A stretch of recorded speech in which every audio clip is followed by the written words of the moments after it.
সকাল সকাল রেডি হয়ে পুজো দিতে চললাম।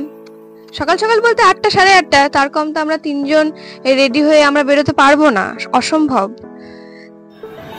সি সাইড থেকে মন্দিরে আসতে ট্রেকারে 200 টাকা করে নেয়। ট্রেকারগুলো মন্দিরের প্রায় 100-150 মিটার দূরে দাঁড় করিয়ে দেয়, আর তারপরে গলির মধ্যে দিয়ে মেন চত্বরে বড় জায়গাটায় মন্দিরটাকে পাওয়া যায়। সামনের এই সিংহমুখী দরজা দিয়ে আপনারা ঢুকে চাইলে পুরী মন্দির দর্শন করেও আসতে পারেন, আর চাইলে আপনারা এখানে আশেপাশে পান্ডা থাকে তাদের সাহায্যও নিতে পারেন। পান্ডা নিলে একটা সুবিধা যেটা হয়, ছোট ছোট বিষয়গুলো পুরী মন্দির সম্পর্কে জানা যায়। পুরী মন্দিরের 4টি দিকের 4 রকমের দরজা রয়েছে, যার আলাদা আলাদা তাৎপর্য রয়েছে।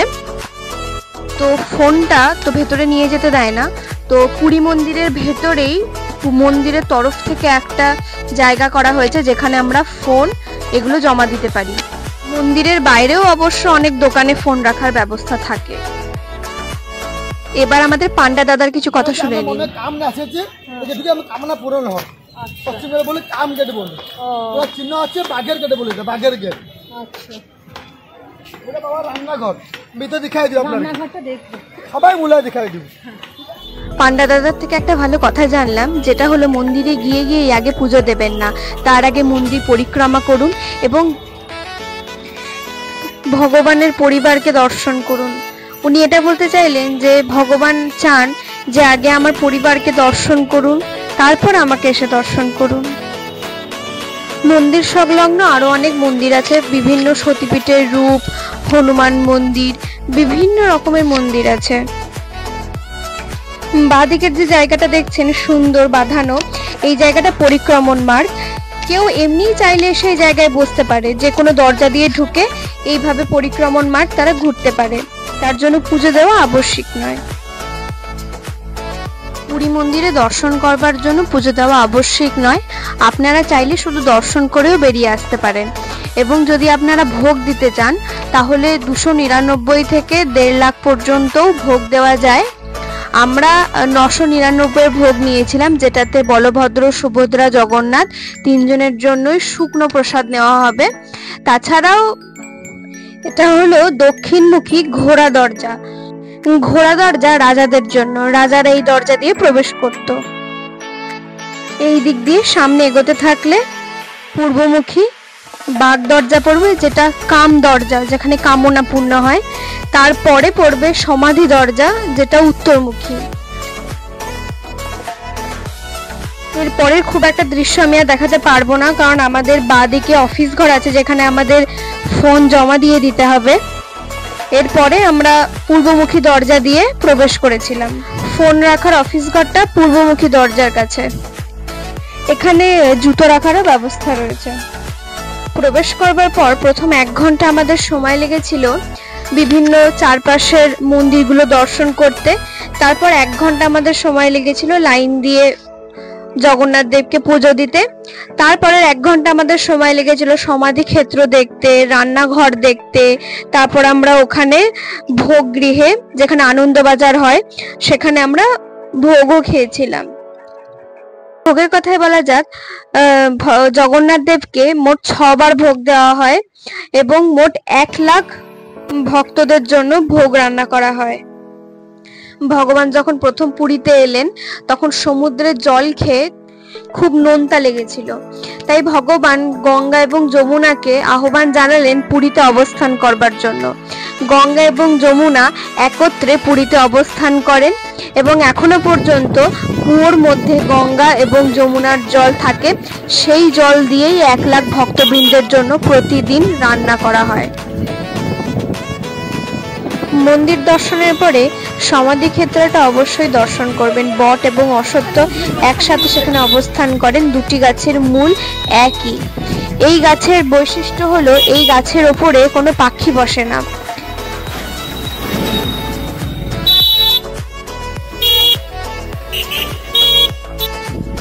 আমাদের পুজো দিয়ে আস্তে আস্তে 12টা বেজে গেছিল। তারপর আমরা খাওয়া দাওয়া সেরে হোটেলে এসে কিছুক্ষণ বিশ্রাম নিয়ে বিকেল 4টে নাগাদ করে আমরা এলাম স্নান করতে।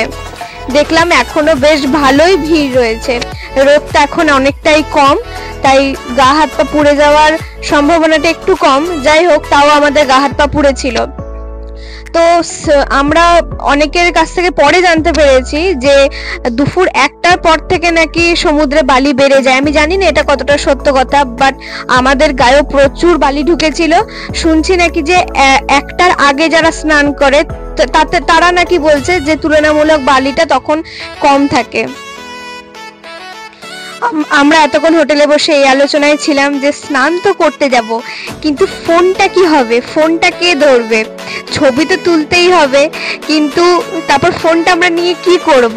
যাই হোক, ফোন তো নিয়ে এসেছি, ভিডিও করছি। এবার দেখা যাক, ফোনটা নিয়ে ভিডিও করে আমাদেরকে তারপরে আবার হোটেলে গিয়ে ফোনটা রেখে আসতে হবে, তারপর স্নান করতে হবে। আমি পাড়েই দাঁড়াবো, আমার সমুদ্রে গেলে ফোনটা ভিজে যেতে পারে। এখনো বেশ ভালোই ভিড় রয়েছে। রোদটা পড়ে যাওয়ায় এখন ভিডিওটাও খুব সুন্দর আসছে। সমুদ্রে বেশ ঢেউ ছিল। একটা ছোট্ট টিপস, সমুদ্রে যখনই স্নান করতে যান না কেন সন্ধ্যের আগে পর্যন্ত, তো গায়ে মুখে তো অন্তত পক্ষে সানস্ক্রিনটা লাগাতেই হবে, পারলে গলায় অল্প হাতে লাগিয়ে নিলে ভালো হয়। জল দেখে আমার তো মনে হচ্ছে ফোনটা রেখে দিয়ে আমি ছুটে চলে যাই। একটু পায়ে জল নিলাম, ভালো লাগছে। বলভদ্র, জগন্নাথ এবং সুভদ্রার যে বিগ্রহের যে কাঠ দিয়ে তৈরি হয়, সেই কাঠও কিন্তু এই সমুদ্র দিয়েই ভেসে আসে। প্রত্যেক 12 বছর অন্তর নিম কাঠ এই সমুদ্র থেকেই ভেসে আসে, এবং সেই নিম কাঠ দিয়েই কিন্তু আমাদের ভগবানের বিগ্রহ তৈরি করা হয়।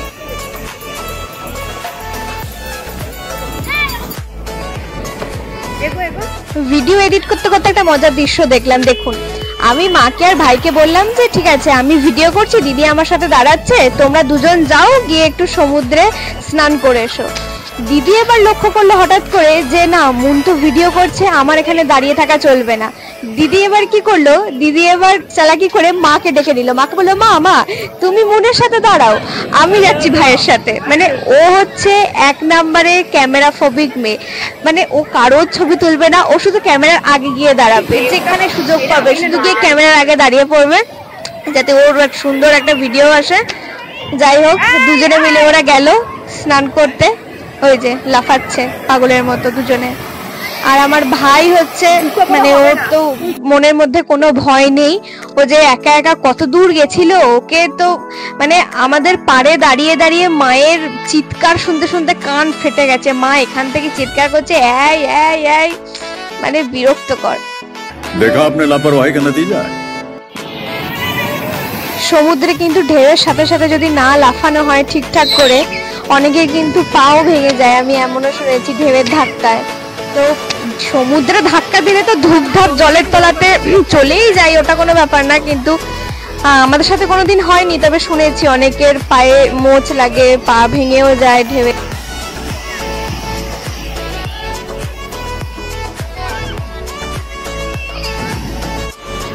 চলো আমরাও একটুখানি দুজনে মিলে সমুদ্র জলে মুখে ভাত করি, ওই আর কি, মানে সমুদ্রে পা ভেজাই একটু। এতক্ষণ তো পাড়েই দাঁড়িয়েছিলাম। কষ্টের বিষয়টা হলো আমাকে আবার হোটেলে যেতে হয়েছিল। হোটেলে গিয়ে ফোন টোন রেখে এসে আবার সমুদ্রে এসে আমাকে স্নান করতে হয়েছে।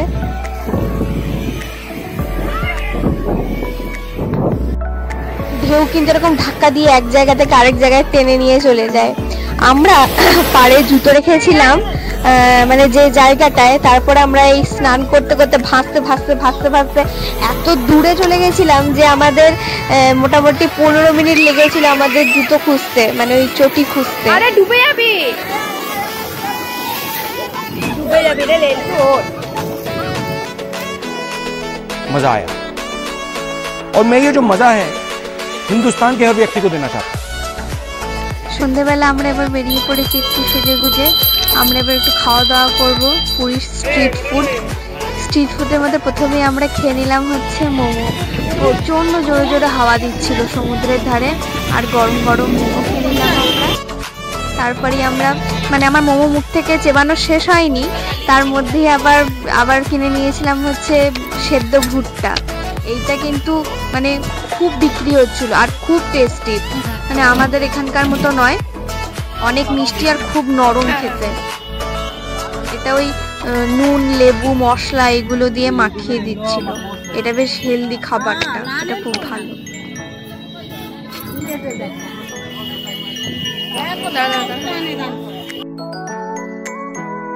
তারপর ভুট্টা খেতে না খেতেই আমরা চলে এলাম ধোসা খেতে।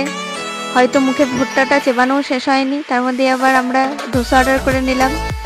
খেতে হবে, সব কিছু খেতে হবে, যা যা আছে স্ট্রিট ফুড সব কিছু খেতে হবে। সমুদ্রের মধ্যে একটা বাঁশের এরকম উঁচু জায়গা করা ছিল, অনেকটা সিঁড়ির ওপরে।